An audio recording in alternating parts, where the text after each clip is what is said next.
Olá! Tem um assunto fervendo no mundo da tecnologia que pode mudar tudo, e talvez muito mais rápido do que se imagina. É sobre o Full Self-Driving da Tesla. Depois de anos, e bota anos nisso, de desenvolvimento lento, de muito ceticismo, parece que as peças finalmente estão se encaixando.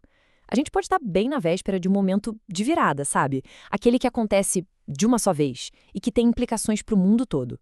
Vamos entender essa história direito.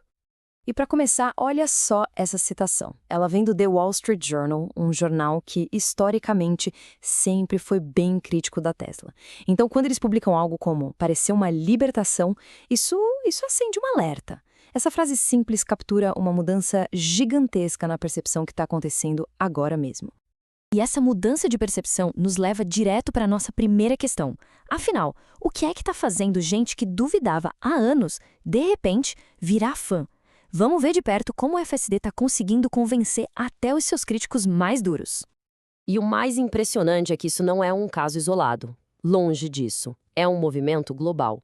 Pensa só, a maior revista de carros da Alemanha usou a palavra chocada para descrever o desempenho do sistema. Lá na Itália, a mídia de massa está elogiando o FSD por conseguir andar nas ruas caóticas de Roma. E como a gente acabou de ver, até o Wall Street Journal está com matérias super positivas. A maré, ela está virando, e com força.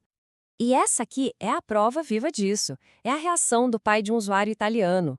Um cara que, por anos, bateu o pé, dizendo que jamais entraria num carro autônomo. Bastou ele ver um vídeo de 30 segundos do carro fazendo uma rotatória super movimentada sem errar, e a primeira pergunta dele foi sobre quanto ele conseguiria na troca pela BMW dele. Uma única olhada foi o suficiente para desfazer anos e anos de desconfiança. É impressionante. Tá, então o que mudou? O que tem de tão diferente nessa tecnologia agora para causar reações assim tão fortes? Nessa parte, a gente vai mergulhar na experiência de dirigir que muitos estão chamando de quase humana. Antes de mais nada, vamos definir as coisas. O Full Self-Driving, ou FSD, na versão atual que é supervisionada, é o que se chama de Sistema de Assistência ao Motorista de nível 2. Traduzindo, o carro pode sim virar o volante, acelerar e frear por conta própria. Mas isso é crucial. A pessoa no banco do motorista precisa estar atenta o tempo todo com a mão pronta para assumir. Essa é a definição técnica. Mas o impacto, como a gente vai ver, é profundamente humano. É que a mágica tá nos detalhes, sabe? O sistema tá mostrando os comportamentos que parecem quase conscientes. Ele dá uma rezinha para deixar outro carro passar numa rua apertada, ele muda de faixa sozinho para desviar de um carro parado, ele entra em rotatórias super movimentadas sem hesitar um segundo. E, acima de tudo, ele dirige com uma calma, uma confiança que simplesmente deixa todo mundo de queixo caído na primeira vez. E, de novo, isso não é uma coisa só dos Estados Unidos. Muito pelo contrário. Vamos ver agora como esse fenômeno está se espalhando pelo mundo. As reações são as mesmas em todo lugar. Não importa se o test drive é na Europa, na Austrália ou na Nova Zelândia. O padrão se repete. As pessoas veem o sistema funcionando na vida real pela primeira vez e ficam maravilhadas. A experiência direta parece ser o grande divisor de águas. E olha que interessante. Quietinha, a Tesla já está preparando o próximo passo. O aplicativo do Robotaxi, que é a base de um futuro serviço de transporte, já está disponível para baixar em 11 países e regiões. E a lista é bem reveladora. Não é só Huawei e Canadá. Tem Austrália, Nova Zelândia, Japão, Coreia do Sul. A infraestrutura de software já está sendo plantada em escala global, preparando o terreno para o que vem aí. Bom, tudo isso leva a gente para uma pergunta inevitável. E o resto da indústria? Qual vai ser o impacto disso tudo nas montadoras tradicionais? Porque o que a gente está vendo nascer é basicamente uma guerra em duas frentes contra elas. A ameaça aqui é dupla.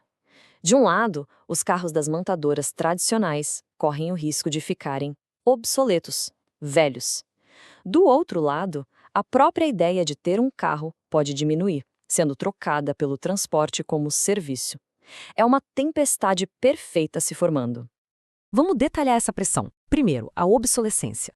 Num futuro bem próximo, um carro sem um software de direção autônoma avançado vai parecer tão antigo quanto um celular que não acessa a internet. Isso, claro, leva as pessoas para a Tesla. Ao mesmo tempo, vem a evaporação da demanda. Para que ter todo o custo e o estresse de ter um carro na cidade? Se vai ser possível chamar um robotáxi de forma mais barata e prática? É uma pressão que vem dos dois lados, ameaçando o modelo de negócio de um século da indústria. E aqui está o poder financeiro por trás disso tudo. Pensa assim. Com apenas 1 milhão de pessoas assinando o FSD a uns $100 por mês, a Tesla já gera 1 bilhão e 200 milhões de dólares de lucro puro, por ano. E isso é receita de software, com margem altíssima. É um tipo de dinheiro recorrente que as montadoras focadas em vender hardware simplesmente não têm como competir hoje. O que nos leva à nossa conclusão. Como as últimas peças desse quebra-cabeça estão se encaixando agora para criar esse futuro que pode chegar de repente? Porque a produção física já começou. Hoje, agora, peças gigantes para o Cybercab, que é o carro feito especialmente para o serviço de robotáxi, já estão sendo fabricadas em massa lá no Texas. A previsão é que os primeiros carros prontos saiam da fábrica em uns 6 meses. E o início da operação em larga escala, talvez já em 2026. O hardware está finalmente alcançando o software. E isso nos traz de volta aquela frase ao tema central. A estratégia que foi dita há anos. Lento no início e depois tudo de uma vez. Depois de um período longo, às vezes frustrante, de pequenos avanços, a teoria é que a virada para o transporte autônomo vai ser súbita, massiva, assim que a tecnologia, a regulação e a produção se alinharem de vez. Então, as peças estão se encaixando, a mudança na cabeça das pessoas está acontecendo, a infraestrutura global está sendo preparada e a produção está começando. A grande questão agora não é mais se, mas quando. O mundo está realmente pronto para um futuro que chega de uma só vez?